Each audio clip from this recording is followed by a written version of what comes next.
Udaipur horror killing के बारे में आपने काफ़ी न्यूज़ वगैरह सुनी होगी और इसमें ऐसा एक पॉइंट थे कि जिसके बारे में आपको डिस्कस करूँगा कि ये सब चीज़ें कैसे एकदम से हमारे सोसाइटी में होने लगी और ये कब तक चलती रहेंगी और इसे कैसे रोका जा सकता है। जैसे कि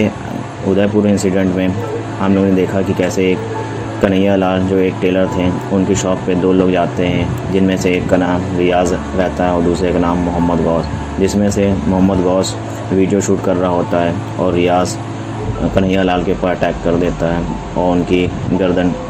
पे अटैक करता है, जिसकी वजह से वो वहीं ऑन द स्पॉट मर जाते हैं। और ये करने के बाद ये दोनों जो मर्डर होते हैं इन्होंने अपनी बाकायदा एक दूसरी वीडियो बनाई और इसे सोशल मीडिया पर अपलोड करके वहाँ पे अपना जुर्म भी कबूल किया और बताया भी और अपने वेपन्स भी दिखाए कि किससे उन्होंने अटैक किया और अपने बाकायदा नाम भी बताएं। तो ये सब करने की इनके पास इतनी ज़रूरत कहाँ से आई और इतना इनके पास पावर कहाँ से मिला और जो ये लोग ये सब कर सकें। इसी के साथ ही ये मैटर कैसे स्टार्ट हुआ और कब बात यहाँ तक कैसे पहुँची। तो जब पुलिस ने इनके घर वालों से पूछा कन्हैया लाल के, तो उससे पता चलता है कि कन्हैया लाल का जो बेटा था जिसकी उम्र 8 साल थी, तो उसने किसी व्हाट्सएप ग्रुप वगैरह पर जो नुपुर शर्मा की विवादित बयान के ऊपर कुछ दिनों से हमारी कंट्री में हर जगह प्रोटेस्ट वगैरह हो रहे थे, उसी से रिलेटेड उसी के सपोर्ट में कुछ वीडियो उसने वायरल करी थी उस 8 साल के बच्चे ने, जो वीडियो इन जैसे लोगों तक भी पहुंच गई थी, जिसकी वजह से इन लोगों ने 17 जून को और धमकी दी थी। जो रियाज़ नाम का जो मर्डरर था उसने डायरेक्ट धमकी दी थी कि वो कन्हैया लाल को मार देगा, जिसकी वजह से कन्हैया लाल बहुत ही ज़्यादा डरा हुआ था और जिसकी वजह से उसने अपनी दुकान 6 दिन तक खोली भी नहीं थी और इसी वजह से वो पुलिस के पास भी गया था प्रोटेक्शन के लिए, बट उसके बाद भी कुछ ऐसा हुआ नहीं। बट जब 6 दिन के बाद उसने अपनी शॉप खोली तो रियाज़ और गौस वहाँ पे टेलर की शॉप पे गए और अपने कपड़े सिलवाने की वजह से उससे बातचीत करी, जिसमें आप अगर वीडियो देखेंगे तो उसमें भी आपको साफ दिखेगा कि वो पहले इन लोग का मेज़रमेंट ले रहा था और फिर अचानक से रियाज़ ने कन्हैया लाल के ऊपर अपना अटैक कर दिया और जो गौस था वो वीडियो बना रहा था। और फिर उसके बाद ही जब आप देख रहे होंगे कि ये सारे इंसिडेंट के बाद ही Kanhaiya Lal on the spot पे ही डेथ हो जाते हैं। फिर उसके बाद पूरे एरिया में धारा 144 लगा दी जाती है और दोनों कातिल जो थे उनको पकड़ लिया जाता है, क्योंकि दोनों कातिल ने अब बाकायदा अपनी वीडियो भी बनाई थी, उसे अपलोड करी थी, जिसमें उन्होंने पीएम मोदी के अगेंस्ट और नुपुर शर्मा के अगेंस्ट भी सेम चीज़ करने का दावा किया था और उन्हें भी धमकी दी थी, जिसके बाद से ही उन्हें पकड़ लिया गया है और ऐसी जगह पर रखा गया। और इसके साथ ही NIA को भी अलर्ट टीम उनके पास गई है और उनसे इन्वेस्टिगेशन करने के लिए। इसी के साथ ही हर न्यूज़ चैनल पे जब आप देख रहे होंगे, जब नुपुर शर्मा का विवादित बयान चल रहा था तो हर न्यूज़ चैनल पे वही चीज़ दिखाई जा रही थी। फिर उसके बाद ही जब अग्निपथ स्कीम आई तो वो न्यूज़ एकदम से हट गई थी, जिसके बाद सिर्फ अग्निपथ स्कीम से प्रोटेस्ट वगैरह और अग्निपथ के बारे में सारी जगह दिखाया जा रहा था। फिर जब अभी आपने देख रहे होंगे कि अग्निपथ स्कीम भी अब थोड़ी डाउन होने लगी थी, प्रोटेस्ट वगैरह का इतना कवरेज नहीं दिखा रहे थे, तो फिर ऐसे एकदम से ही ये सीन हुआ। और जिसके बाद ही यहाँ पर अभी ये भी पुलिस के ऊपर अभी पॉइंट उठता है कि जब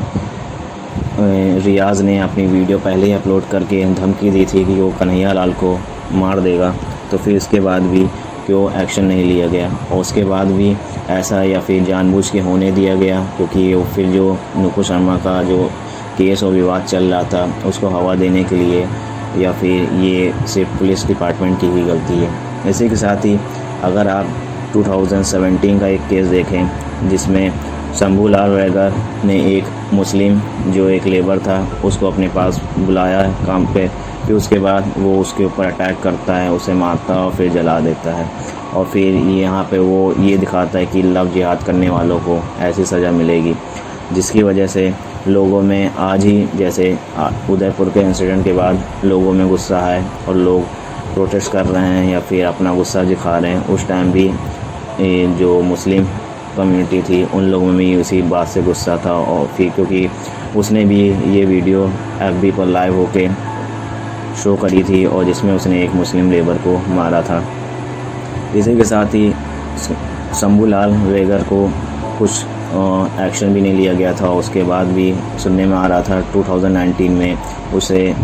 लोकसभा में इलेक्शन के लिए खड़ा भी किया जा रहा है। तो अगर आप ये दोनों इंसिडेंट को गौर से देखेंगे तो आपको पता चल जाएगा कि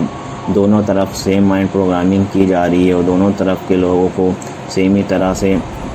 प्रोग्राम करके बताया जा रहा है कि वो उनसे उनको डरना चाहिए और फिर इनसे उनको डरना चाहिए और आपस में एक दूसरे को लड़ा रहे हैं। तो यहाँ पे मेन पॉइंट ये आता है कि हमें अपना माइंड और अपने सही और गलत के बारे में देखना चाहिए कि क्या सही है क्या गलत। और अगर हम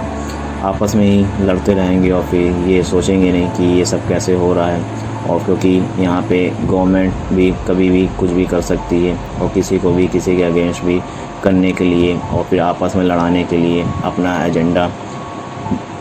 क्लियर करने के लिए ये सब प्रोग्राम चलती रहती है, जिसकी वजह से हमें सिर्फ ये देखना है कि सामने वाला आदमी सही है या गलत, और हमें भी किसी के रिलीजन के अगेंस्ट या रिलीजन पर्सनालिटी के अगेंस्ट कुछ भी एंटी नहीं बोलना चाहिए। अगर आपको सिर्फ किसी दूसरे से एज अ डिबेट करनी है तो जो डिबेट का सही पैटर्न होता है उस तरह से पैटर्न करना चाहिए, ये नहीं कि किसी भी रिलीजियस पर्सनालिटी या रिलीजन के ख़िलाफ़ कुछ भी बोल दें, जिसकी वजह से ऐसे केसेस होते हैं। और हमें आज के ये भी समझना चाहिए कि सोशल मीडिया को हमें कैसे यूज़ करना चाहिए और वहाँ पे वो किस लिए बनाया गया था, ना कि किसी भी चीज़ को फ़नी वे में फॉरवर्ड करने की वजह से। क्योंकि आज अगर आप इस इंसिडेंट को देखें तो सिर्फ ये सोशल मीडिया से स्टार्ट हुआ और यहाँ पे एक मासूम आदमी की जान चली गई। और जिन लोगों ने ये किया है वो भी अगर रिलीजन फॉलो कर रहे होते अपना, तो वो उनके रिलीजन में भी ये भी बताया गया है कि किसी मासूम को मारना गलत है।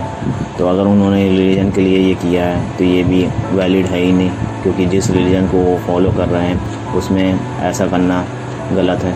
तो हमारी आज की वीडियो में बस इतना ही। मिलते हैं नेक्स्ट वीडियो में कुछ अमेजिंग एंड मिस्टीरियस बातों के साथ। Thank you.